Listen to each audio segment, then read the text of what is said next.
The parable that proves God doesn't want you to be poor.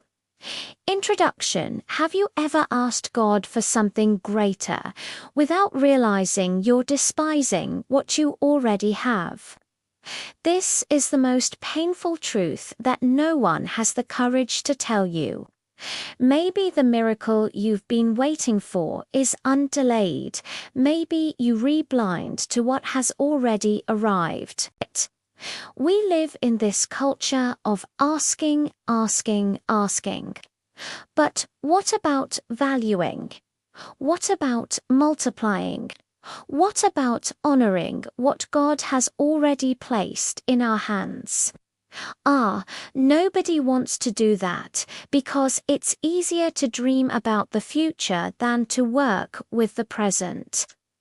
And while you re there looking at the sky, waiting for the next blessing to fall out of nowhere, what you already have is dying of neglect buried beneath your excuses, your fear, your laziness disguised as the right time. The truth is this: God doesn't multiply what you ignore. He doesn't bless what you despise. And if you continue asking for more while burying the little you have, get ready, because one day you'll wake up and realize you've lost even what you thought was guaranteed. You know what Jesus did when he realized people didn't understand this principle? He told a story. Simple, direct. No beating around the bush. A parable that exposes each of our hearts like a spiritual X-ray. And what's most frightening, this story doesn't have 3 characters. It has 2, the faithful and the negligent. Those who multiply and the one who buries. Those who receive well done and the one who hears wicked servant. There's no middle ground. There's no but I tried a little bit. Either you're faithful or you're negligent. And the difference between the two isn't talent, isn't luck, isn't opportunity. It's attitude. It's what you do when no one is watching. It's how you treat what God entrusted to you when He seems to be silent. And if you think this parable is about money, you've already started understanding it wrong. This is about your entire life. Your gifts, your time, your relationships, your faith, your purpose. Everything you've received and are letting rot while complaining that God doesn't give you more. Here's a truth that will make you uncomfortable. Most people spend their entire lives waiting for the biggie opportunity and die without realizing it already came disguised as something small they despised. You want to be great. Then be faithful in the small. You want to receive more, then honor the little. You want God to trust you with greater territory. Then prove you take good care of the little room He gave you. But no, we prefer to skip steps, burn phases, force doors, and when it doesn't work, we blame God, blame life, blame destiny. But the parable Jesus told makes it clear. The problem was never lack of opportunity. It was lack of responsibility. And today, in this moment, you're going to understand why some live in scarcity even having so much, and why others multiply even the impossible with almost nothing. The difference isn't in the starting point, it's in the attitude during the journey. Stay until the end, because this parable can completely change the way you see your life. And more than that, it can pull you out of that victim mentality that has kept you trapped for years. Because when God speaks to the heart through this story, He's not condemning you, He's freeing you. Freeing you from excuses, from comparison, from paralysis. He's showing you that you already have enough to start. You just need the courage to unearth what's hidden and put it to work. So take a deep breath, open your heart, and come with me to discover what Jesus really meant when He told the parable of the talents. And get ready, because after this, you won't be able to live the same way anymore. Either you'll become faithful, or you'll have to admit you're negligent. There's no middle ground. And this choice, my friend, will define not only your present, but your eternity. The man who entrusted his possessions to his servants before traveling, imagine the scene for a moment. A man of means, someone who built something valuable throughout his life, is about to take a long journey. He knows he can't take everything with him, and more than that, he needs to trust someone to care for what took years to conquer. This isn't just any decision. When you place something precious in another person's hands, you're depositing in them not just your possessions, but your trust, your hope that it will be honored. Jesus began this parable precisely with this powerful image because He wanted us to understand something fundamental. God acts exactly this way with us. He entrusts us with precious things, talents, gifts, opportunities, relationships, and departs on a journey. Not because He abandoned us, but because He trusts we'll do something with what we received. It's like when a father goes to work and leaves the house in the children's care. He's not absent out of neglect, but because He believes in their ability. And this trust, my friend, is both a privilege and a responsibility that few truly understand.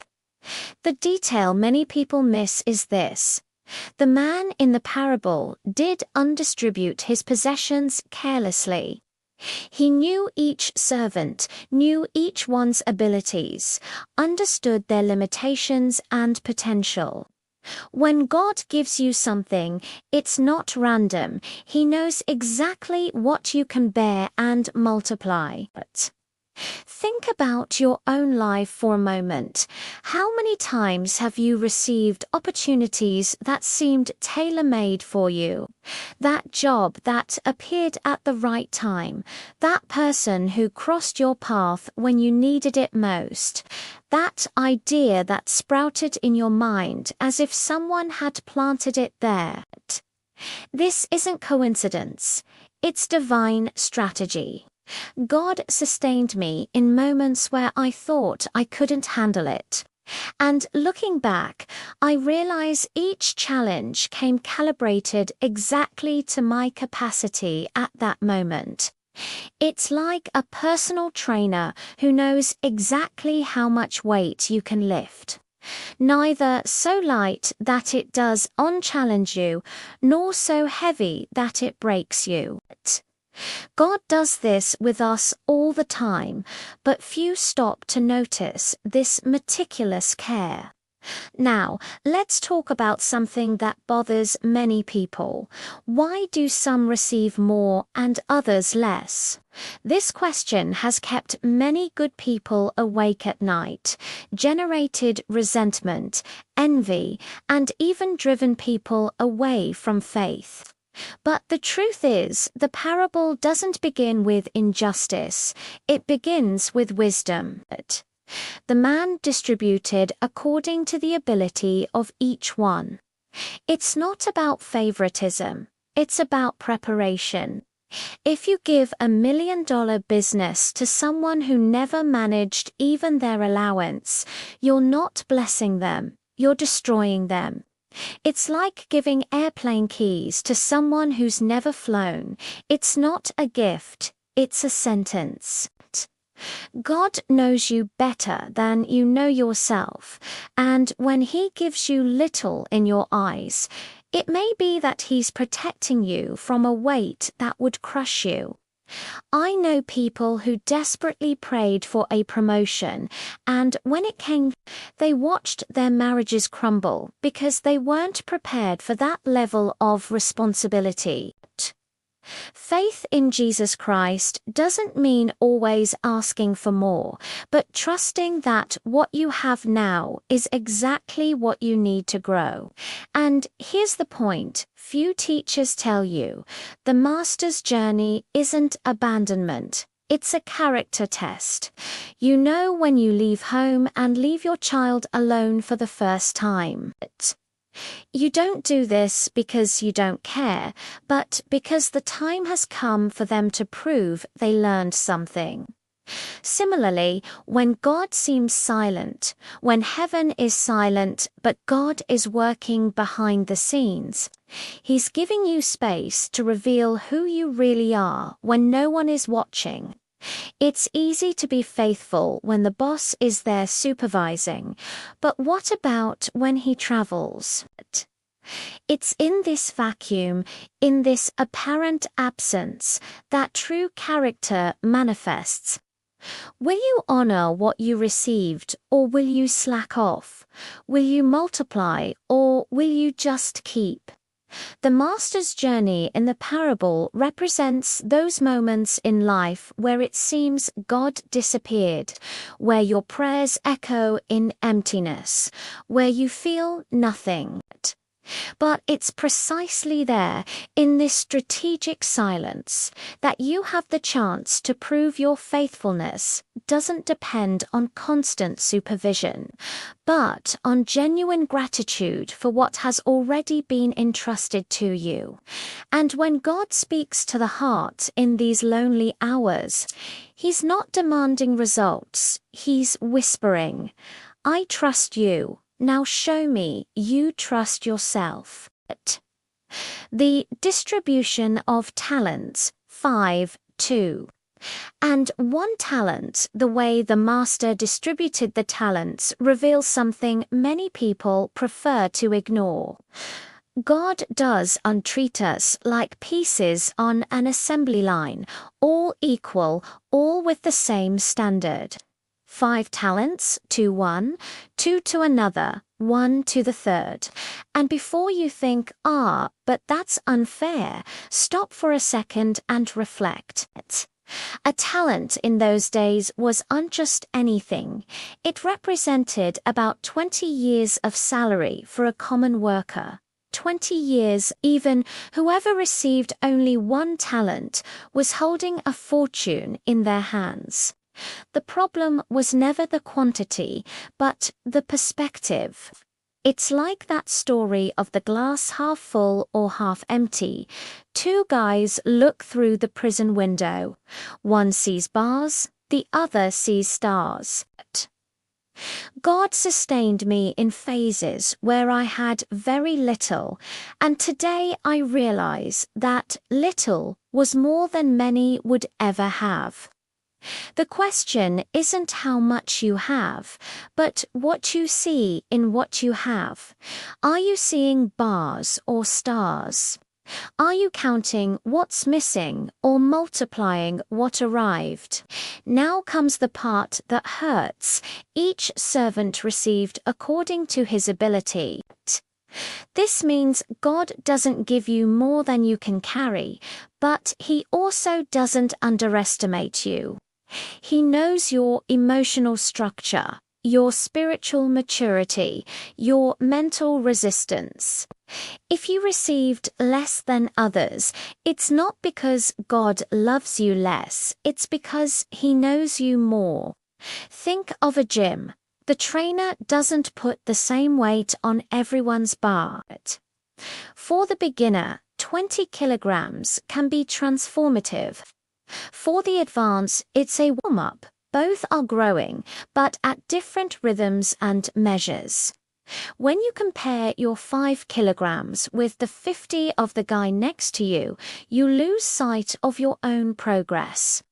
I know entrepreneurs who started with 1,000 reais and built empires, and I know heirs who received millions and lost everything. It's not about how much you have at the start, it's about what you do on the track. Faith in Jesus Christ is understanding He gave you exactly what you need to win your own race, not others. There's something fascinating about this distribution. The master didn't give detailed instructions. He didn't make a manual of how to multiply talents in 10 steps. He simply trusted and departed. You know what this means? That God expects initiative, creativity, boldness. He gives you the starting point, but you write the route. It's like when your father gives you money and says do something useful with it. He doesn't want you to come back asking about every decision. He wants to see what you'll create with that freedom. Many people are paralyzed waiting for a celestial manual, an audible voice saying, invest in this.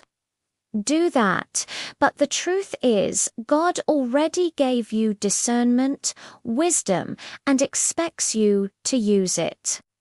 If you have a talent for cooking, don't wait for God to tell you open a restaurant.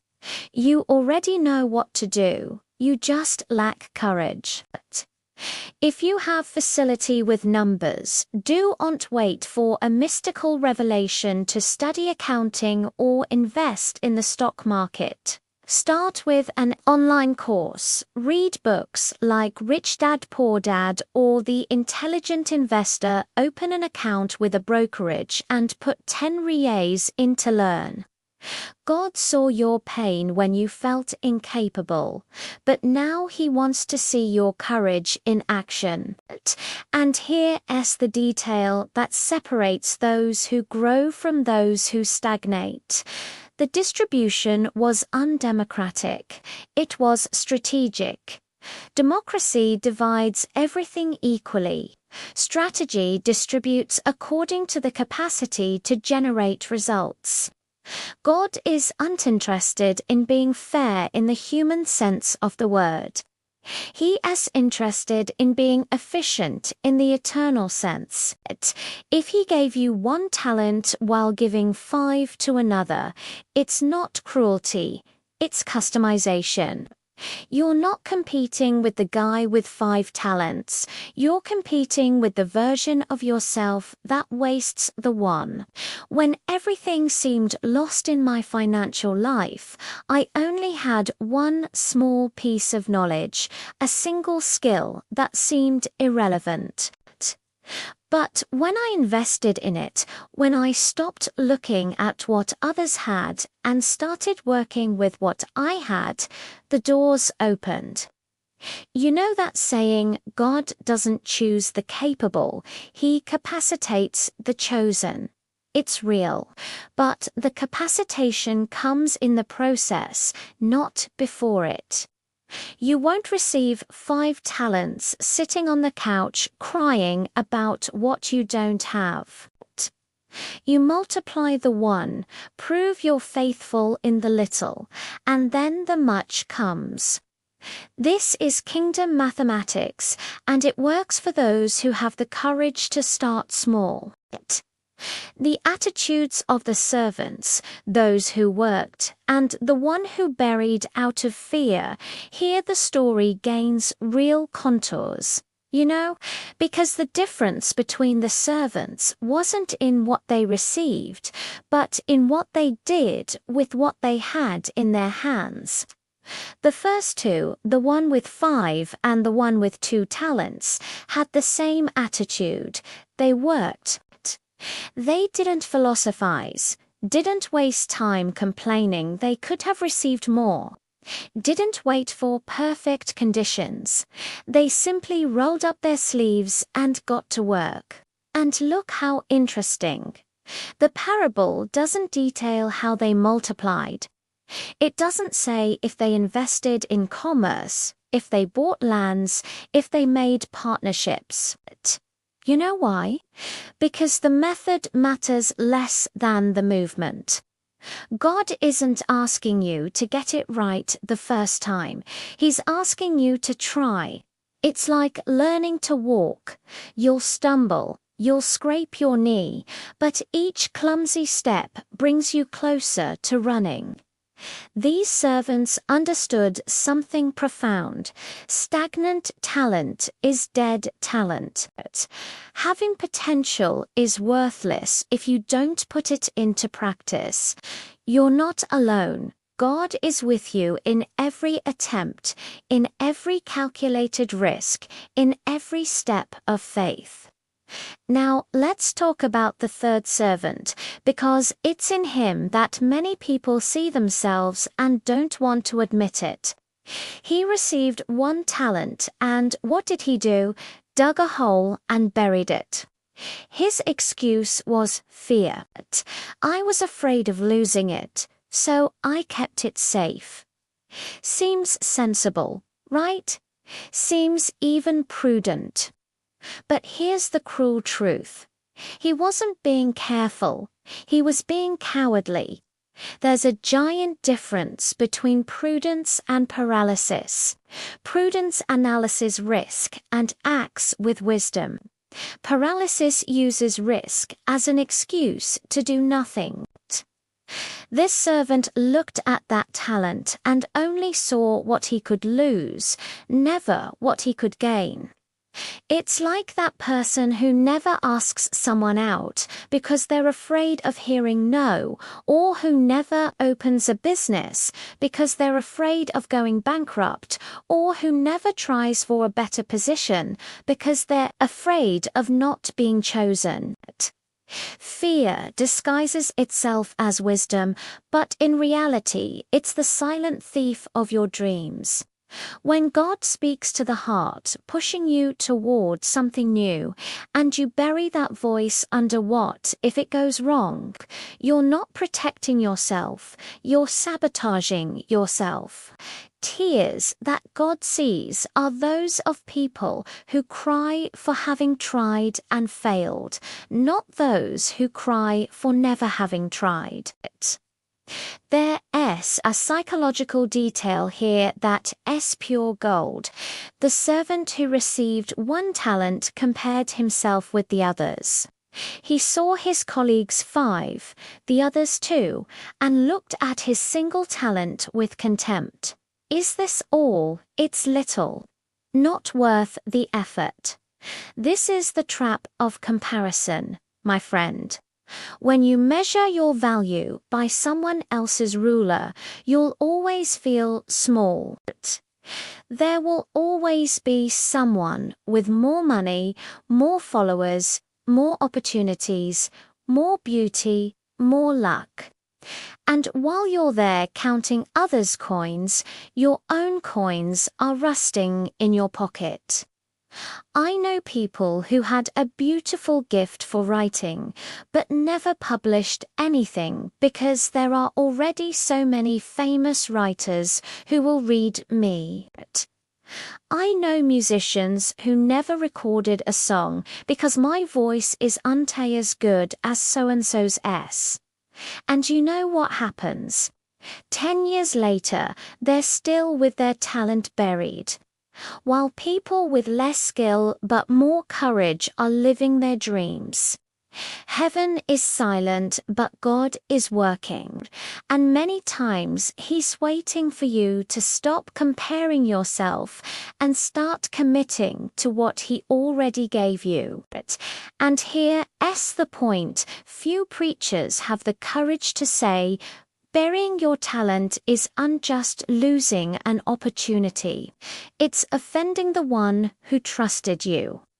Think with me. A father works hard, saves money, and gives his son an amount to start a business. The son, instead of using it, buries the money in the backyard so as not to lose it.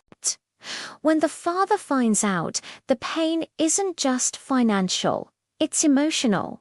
You didn't trust me. Didn't believe I gave you this for your good. Similarly, when God gives you a gift, an opportunity, a moment, and you bury it out of fear, you not just wasting time, you telling him you do untrust what he planted in you. God heard your prayer when you asked for a chance, a door, an opportunity, and when he opened it, you locked it again out of insecurity. Faith in Jesus Christ isn't absence of fear, it's action despite fear. The faithful servants were also afraid of losing, but they decided that trying and losing was better than never trying. And this decision, my friend, changed their destiny forever. The question that remains is, which servant have you been? The one who works or the one who buries? The master's return and the accounting after a long time, the Bible says, the master returned. This short phrase carries enormous weight. After a long time means there was space, there was waiting, there was silence. The servants had months, perhaps years, to make their choices away from the boss's eyes. And here's a truth that makes you uncomfortable. One day, the season of freedom ends and the season of accountability begins. Many people live as if this day will never come, as if they have infinite time to decide what to do with what they received. But the parable is clear. The master returns. It may take time, it may seem he forgot, it may seem you have all the time in the world, but he returns. And when he returns, he doesn't want excuses, he wants results. This isn't pressure to paralyze you, it's an invitation to wake you up. Every day you wake up is a day God gives you to multiply something: your character, your relationships, your purpose, your faith. When everything seemed lost and you felt you had time to spare, the clock was actually running. The question isn't if you'll give an account, but when and what you'll have to show on that day. The accounting scene is breathtaking. One by one, the servants are called. You can't hide behind another. You can't push off the responsibility. Each one alone, face to face with the one who trusted.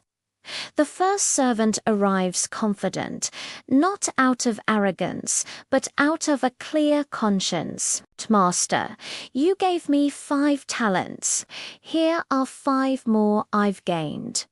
Notice the boldness of this phrase. He didn't say, here are the 5 you gave me, as if he were just returning them.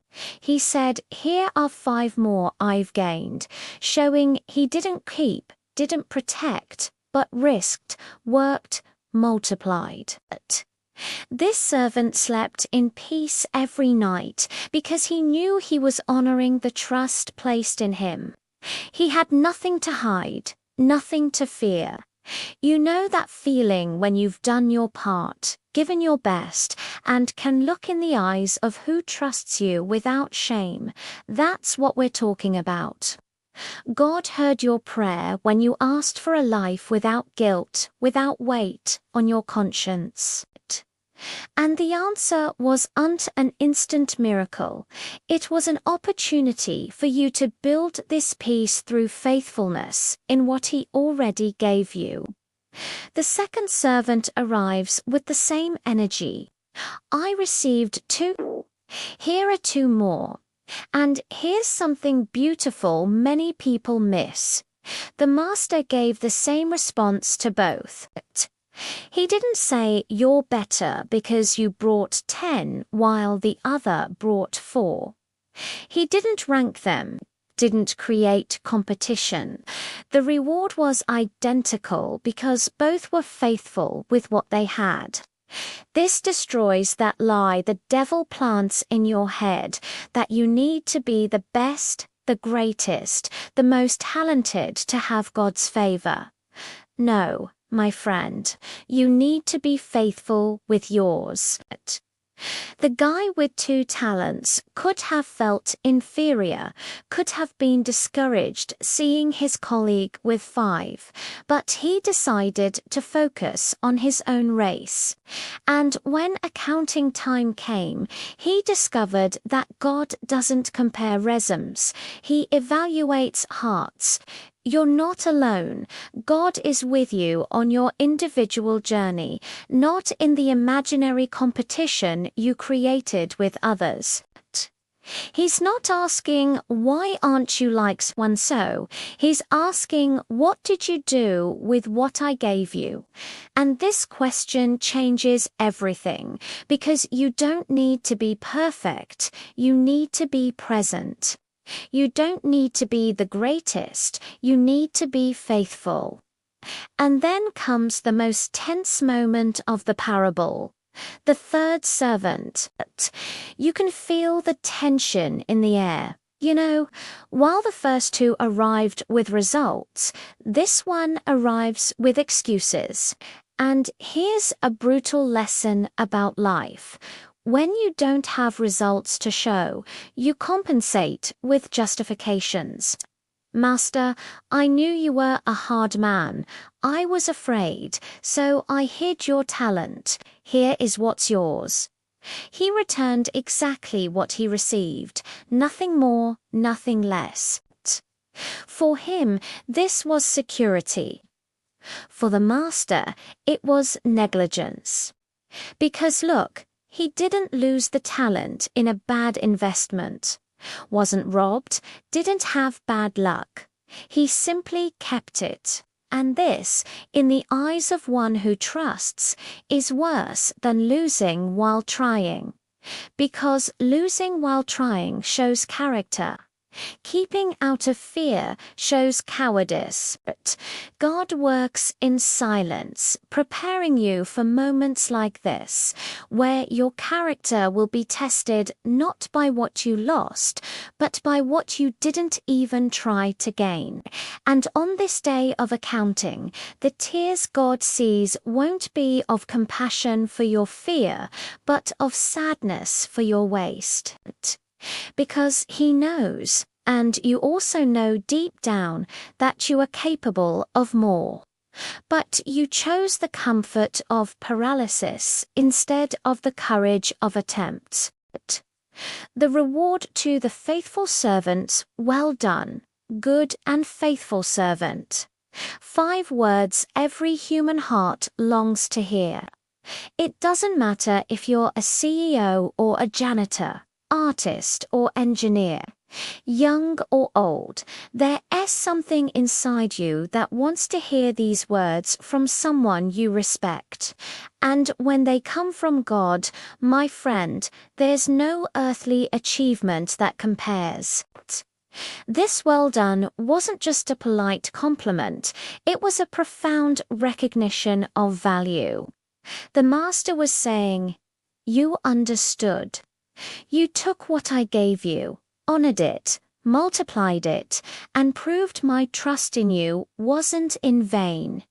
You know what the tragedy is.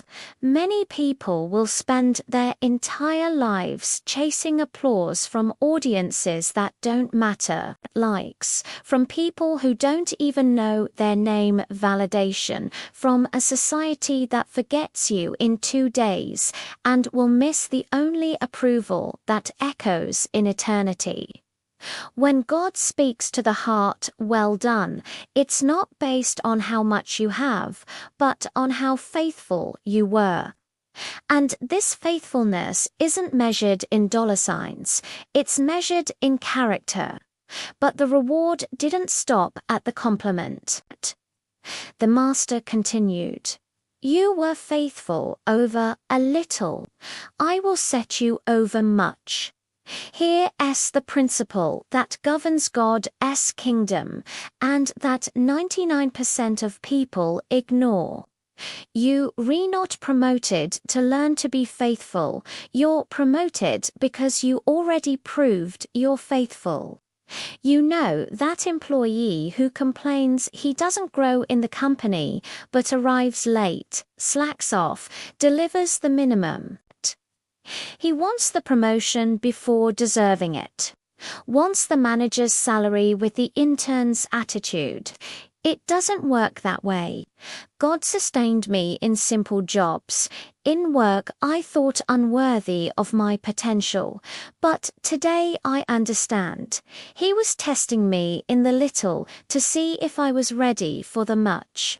When you're faithful with 100 reais, God trusts you with 1,000. When you honor the 1,000, he releases the 10,000. But if you disdain the 100, thinking you deserve more without proving anything, you stay parked in mediocrity, complaining that God doesn't bless you. The blessing doesn't come before faithfulness. It comes because of faithfulness. It's that simple, but it's hard to swallow for those who want shortcuts. And there's more. The reward wasn't just more money. It was authority, responsibility, expanded trust. I will set you over much means now you'll manage larger territories. Influence more lives, carry more weight. Many people romanticize the idea of being blessed, but don't understand that blessing comes with responsibility. You want the leadership position. Great, but are you ready for the sleepless nights? For the difficult decisions? For carrying the weight of those who depend on you? You want the prosperous business. Wonderful, but are you prepared to manage a team, deal with crises, make decisions that affect families? Faith in Jesus Christ isn't asking for big things, it's asking for preparation for big things. I know people who prayed for years for a promotion, got it, and 2 months later were in depression because they weren't prepared for that level of pressure. The reward of faithfulness isn't eternal vacation, it's bigger challenges with sufficient grace to overcome them. And this, paradoxically, is true joy, knowing you're operating at your maximum potential, being useful at the highest level you can reach. This is fulfillment, not comfort. And here's the detail that gives me chills. Both faithful servants, the one with 5 and the one with 2 talents, received the same response, word for word, comma for comma. Well done, good and faithful servant. You were faithful over a little. I will set you over much. This means that, in God's eyes, whoever doubled 2 is as valuable as whoever doubled 5. Why? Because both gave 100% of what they had. The guy with 2 talents could have felt inferior, could have envied his colleague, could have done half-hearted work thinking he wouldn't be noticed. But he gave everything he had with what he had, and that was enough. You're not alone. God is with you, celebrating your genuine effort, not comparing you with anyone. He's not in heaven with a spreadsheet ranking servant. He's looking at your heart and asking, did you give your best with what I gave you? If the answer is yes, prepare to hear well done. And believe me, when you hear that from God's mouth, all human applause becomes empty echo, because you finally understood who you were working for all this time, and it wasn't to impress people. It was to honor the one who empowered you from the beginning. The condemnation of the negligent servant, wicked and lazy servant. These words cut like a razor, don't they? The master didn't say fearful servant, didn't say cautious servant, didn't say careful servant. He said wicked and lazy. Because in the eyes of one who trusts, the fear that paralyzes is wickedness in disguise. It's wickedness against yourself, against the potential God planted in you, against the people who would be blessed if you acted. Negligence isn't just doing something wrong, it's failing to do what's right. It's looking at an opportunity and turning your back. It's hearing the call and pretending you didn't hear it. And the harshness of the Master's response reveals something uncomfortable. God takes seriously what He deposits in you. When He gives you a gift, a talent, a moment, an open door, and you waste it out of complacency or cowardice, this isn't a silly little sin. It's betrayal of divine trust. God saw your pain when you begged for a chance, and when He gave it, you buried it. Now He sees your negligence, and the pain is mutual. You lost the opportunity, He lost the investment, and in this equation, there's no winner, only waste. The servant tried to justify himself. I knew you were a hard man who reaps where he didn't sow, so I was afraid. See his strategy, putting the blame on the boss. You're too demanding. That's why I did nothing. How many times have you used this excuse with God? Ah, God, you ask too much. That's why I don't try. You're too holy. That's why I don't approach. Your standards are too high. That's why I don't even start. You know what this is. Projection. You transfer your own insecurity to God and make Him the villain of your paralysis. But the master didn't buy this excuse and responded with devastating logic. If you knew I was hard, why didn't you at least put the money in the bank to earn interest? In other words, if you were so afraid of me, you should have done at least the minimum. He exposed the contradiction. The servant wasn't afraid of the master. He was lazy. He had complacency. He preferred the comfort of inertia to the discomfort of effort. And when you don't have results to show, you invent an executioner God to justify your inaction. But God heard your prayer and gave you tools. The problem was never Him, it was always you. And here comes the harshest sentence of the parable. Take the talent from him and give it to the one who has 10. This seems cruel at first glance, doesn't it? The guy who already has more will get even more, while the one who has little loses even that. But look deeper. It's not cruelty. It's consequence. It's the natural law of life manifesting. When you don't use a muscle, it atrophies. When you don't practice a skill, it rusts. When you don't invest knowledge, it's lost. The talent wasn't taken by whim, it was taken because it was dying in the hands of someone who didn't value it. It was like giving a rare violin to someone who doesn't even know how to play and leaves it gathering dust in the closet. At some point, someone sensible will take that violin and give it to a musician who will make it sing. It's not injustice, it's intelligent redistribution of resources. God won't leave His purpose stuck in the hands of those who refuse to act. He'll transfer it to those who are ready.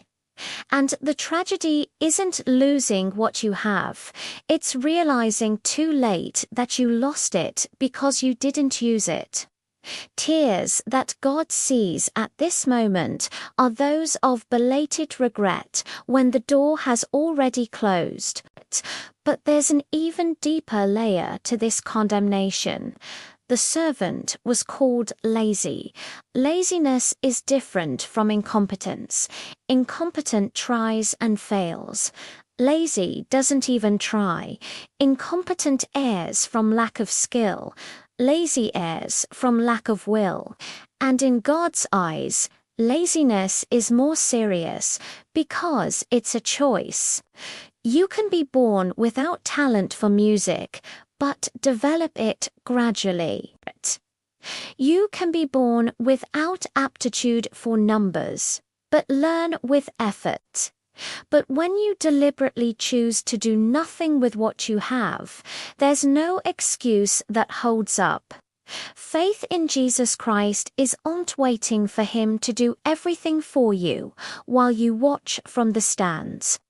It's you entering the field, sweating, making mistakes, getting up, trying again, and trusting He's by your side in the process. When everything seemed lost, He gave you a way out. But you need to walk to it. I know people who pray asking for a job, but don't update their resume. Who ask for health, but don't quit smoking. Who ask for a healthy relationship, but don't work on their own character, and then blame God for the silence. But heaven is silent, but God is working, waiting for you to take the first step that proves you're taking seriously what you asked for. Negligence isn't lack of response from God, it's lack of responsibility from you. And when the accounting comes, this difference will become painfully clear. The final lesson to everyone who has, more will be given to everyone who has, more will be given. But from the one who has not, even what he has will be taken away. This phrase from Jesus bothers many people, and rightfully so, because it goes against everything society tries to sell as justice. We grow up hearing that everyone deserves equal chances, that the universe conspires in everyone's favor, that you just have to want it badly enough to get it. Then Jesus comes and drops a bomb. Whoever has gets more, whoever doesn't have loses even the little. Seems cruel, right? But here's the truth no one wants to admit. Jesus wasn't talking about injustice. He was describing a spiritual law that works like gravity. You may not like it, but it operates regardless of your opinion. When he says to everyone who has, he's not talking about having money. He's talking about having attitude, having initiative, having faithfulness, having courage to use what was given. And to whoever demonstrates this posture, God doesn't just give more, He multiplies exponentially. It's like investment. Whoever puts money to work sees it grow. Whoever keeps it under the mattress sees it devalue with inflation. The principle is simple, but application requires something few have. Courage to begin. Think with me. Why did the servant who already had 10 talents get one more? Because he proved he knew what to do with resources. He had track record, had results, had credibility. When you're faithful in little and multiply, you're not just gaining more money or more opportunities, you're building reputation with God. And reputation opens doors that not even prayer can break down. You know why? Because God doesn't need to be convinced you deserve it. You already proved it with actions. It's like a bank analyzing credit. They don't look at your promises, they look at your history. Did you pay previous bills? Then you can get a higher limit. Did you default? Sorry, you became a risk. Similarly, God looks at your spiritual history. Were you faithful with the small responsibilities He gave you? With that simple job, that difficult relationship, that phase of scarcity? Then He trusts you more. But if you wasted, complained, buried, you became a risk, and God doesn't invest in risks. He invests in the faithful. God sustained me in times where I had very little, and it was precisely my faithfulness in that little that opened the floodgates of much. It wasn't luck, it was consequence of daily choices to honor what I had. Now, the part that hurts from the one who has not. Even what he has will be taken away. This sounds like punishment, but it's actually diagnosis. You know that person who wins the lottery and 5 years later is broke? Or that artist who explodes out of nowhere and soon disappears?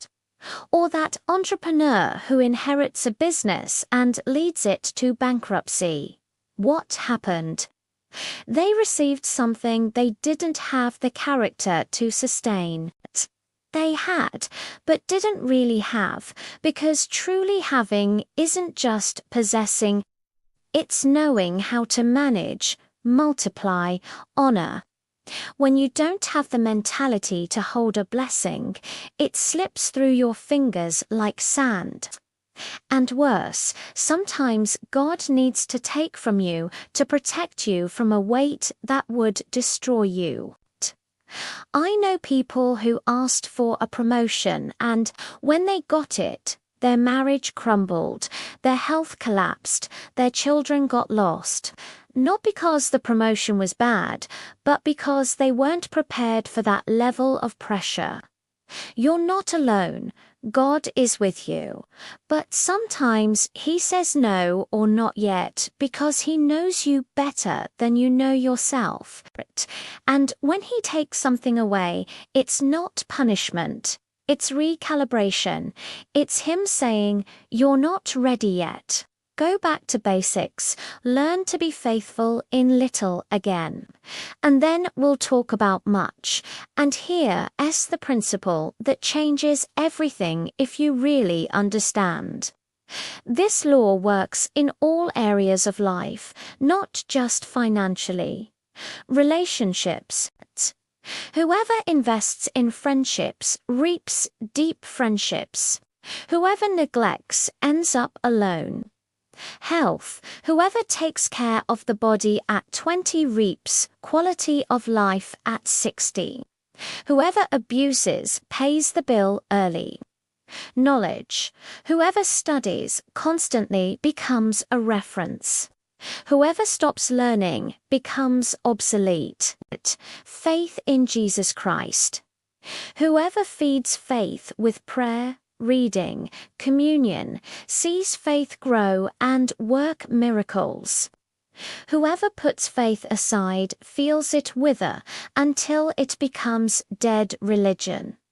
Everything's connected, everything's intentional. God didn't create this law to punish you, but to teach you a liberating truth.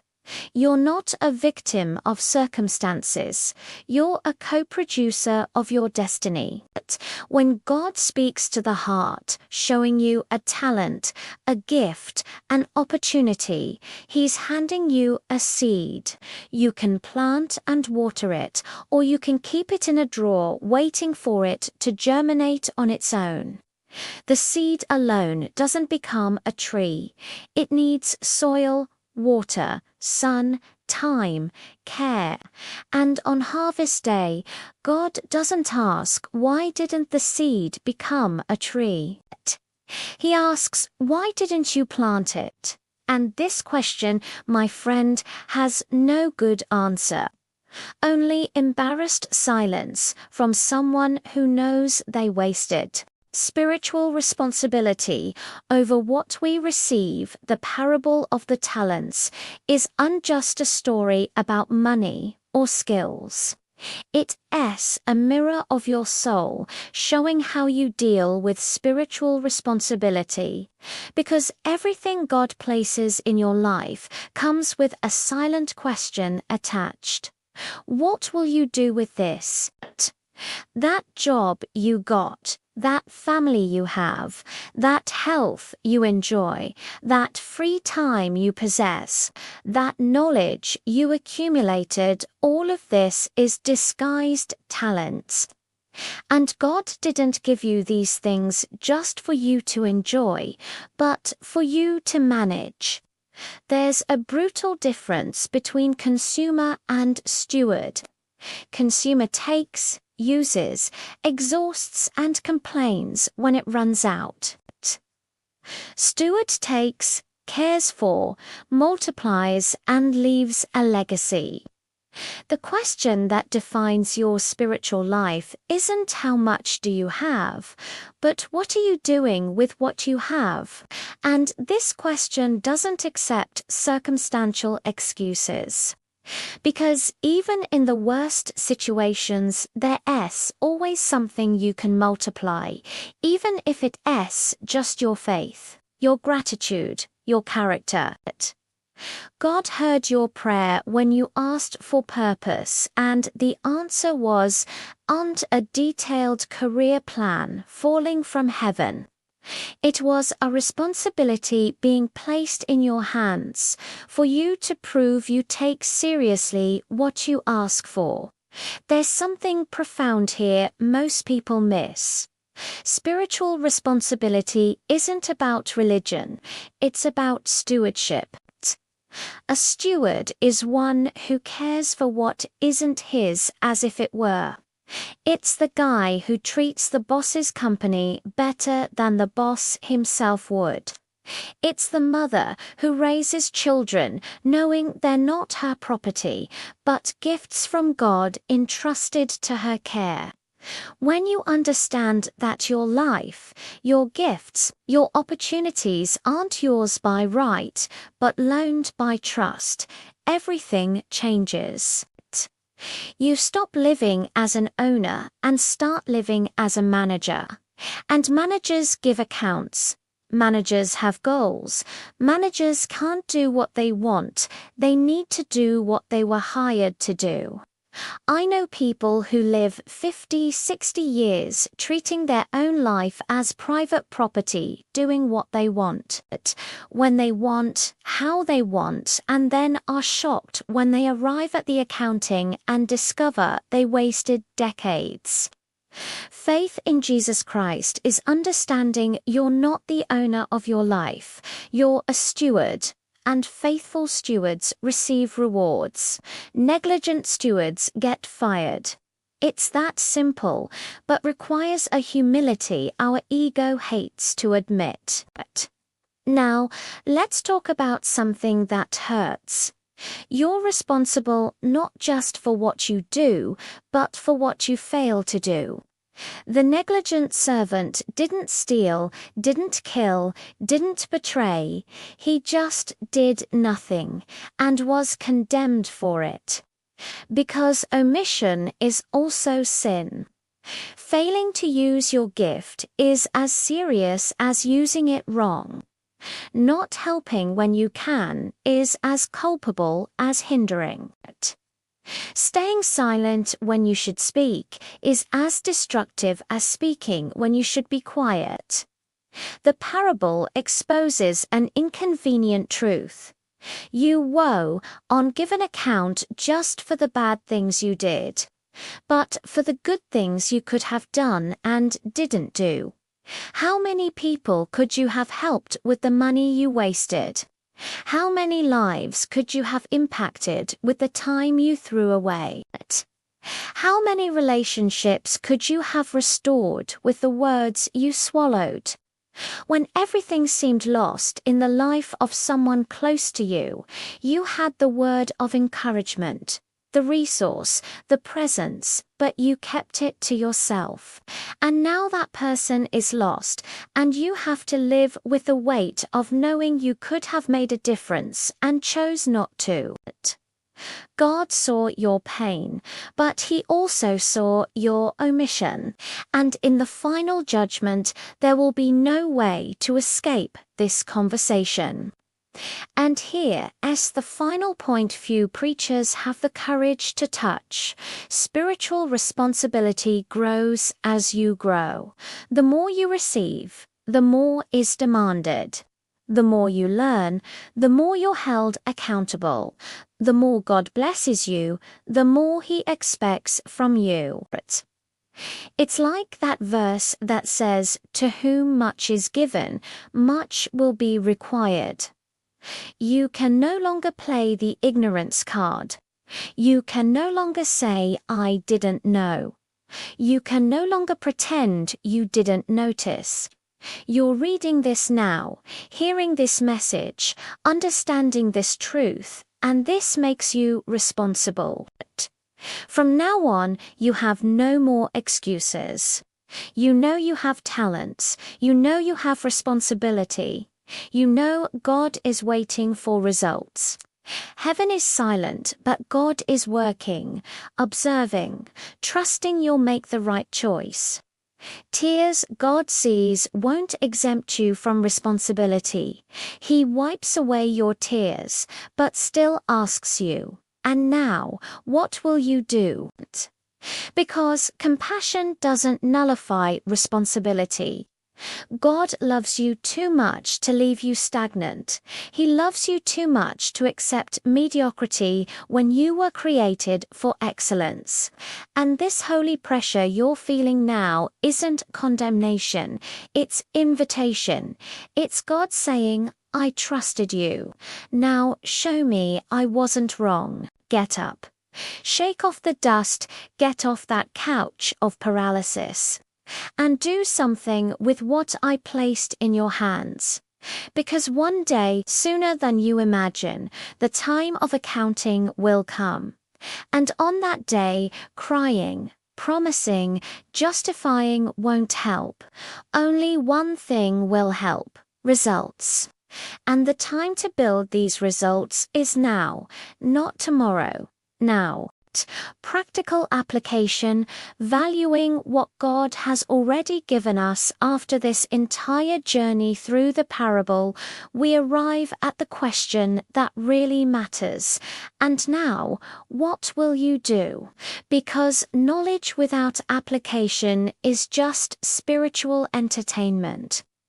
You can hear 1,000 sermons, read 100 books, memorize the entire Bible. But if you don't get out of the chair and put it into practice, you're just an intelligent servant with buried talent. Application begins with a simple exercise that will hurt. Get paper and pen now. Seriously, right now, and write 3 things God has already given you that you're underestimating. It could be free time you waste on social media. It could be a gift for writing you've never used. It could be patience with children that could become volunteer work. It could be knowledge in finances that could help indebted friends. It could be an overcoming story that could inspire thousands. Write it down. 3 things. And next to each one, write a concrete action you can take this week, not next month, not next year, this week, to start multiplying it. Because God sustained me until here, not for me to admire His blessings as if they were crystal trophies, but to put these blessings to work in the world. And it's the same with you. There are people who will read this and think, but I don't have anything special. Lie. You have at least one thing someone needs. You have a story someone needs to hear. You have a skill someone needs to learn. You have a hug someone needs to receive. You have a call someone needs you to make. The problem isn't lack of talent, it's lack of perception. You're so busy looking at what you don't have that you've become blind to what's in your hands. You know that phrase, value the small things. It's not cheap cliché, it's profound wisdom, because tomorrow's great blessings are today's small faithfulnesses being multiplied. You want a great ministry. Start visiting a sick person in the hospital. You want a prosperous business. Start being the best employee at the job you have. You want a blessed marriage. Start honoring the relationship you're living now. There's no shortcut. There's no leap. The ladder is climbed step by step, and each step is named faithfulness in little. When God speaks to the heart, showing you something small you can do, He's not underestimating you. He's inviting you to the first step of a giant journey. Now, the part that separates those who change from those who remain the same, you need to overcome fear of others' judgment, because when you start using your talents, people will talk, they'll criticize, they'll doubt, they'll mock, they'll say you think you're all that you're exaggerating, that you'll fail, and you know what you do with that. Ignore it. Because the opinion of those in the stands means nothing to those sweating on the field. You're not alone. God is with you, and that's enough. I know a guy who started preaching in public squares. His whole family laughed at him. Friends distanced themselves, called him crazy. Today he has a church with thousands of transformed lives. I know a woman who started making lunchboxes at home to sell. Neighbors gossiped, said she was in need. Today she has a catering company that employs 20 people. I know a young man who started making videos on YouTube talking about faith, took hate, jokes, contempt. Today he impacts millions. What do they have in common? None of them waited for approval to start. They started, and approval came later, and when it came from God, not from people. Faith in Jesus Christ is having the courage to look ridiculous in human eyes, to be faithful in divine eyes. It's preferring fool's laughter today to eternal shame of not having tried. And to close this practical application, here's the final challenge. Make a pact with God now. Not tomorrow, not after lunch, now. Close your eyes, take a deep breath, and say out loud, God, I will no longer bury what you gave me. I will no longer waste time, talent, opportunity. From today on, I will honor everything you placed in my hands. I will risk, I will err, I will try, I will get up, I will persist.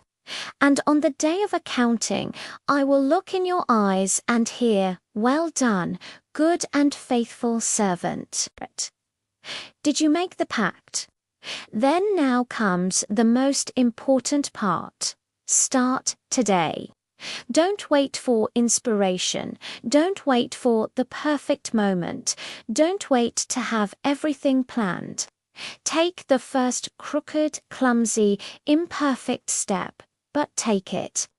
Call that person, write that text, enroll in that course, offer that help, start that project. Because tears God sees aren't from those who tried and failed, they're from those who didn't even try and regretted too late.